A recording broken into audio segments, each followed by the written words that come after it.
Assembling components by using the constraint tool, angle constraint.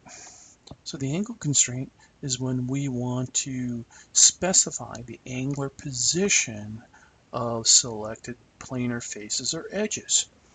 So I'm going to go up and I'm going to choose Relationships panel. I'm going to go to Constraint. In here I'm going to go in the Type and choose Angle. I'm going to select my first selection. I'm going to come down here and pick on this face down here. It'll jump to the second selection. I'm going to pick on this face over here. I'm going to choose on the reference vector. I'm going to pick on this cylinder,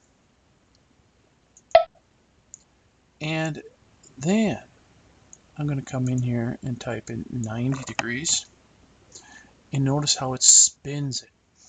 Our solution is a directed angle. The directed angle is I'm telling it what direction to place the objects in. Remember that we are going in a counterclockwise direction. When I choose an undirected angle, then this is applying the constraint equally in both directions. And when I have an explicit reference vector, I'm telling it which way to allow the movements of the components, and this cuts down on the possibility of switching to alternative solutions.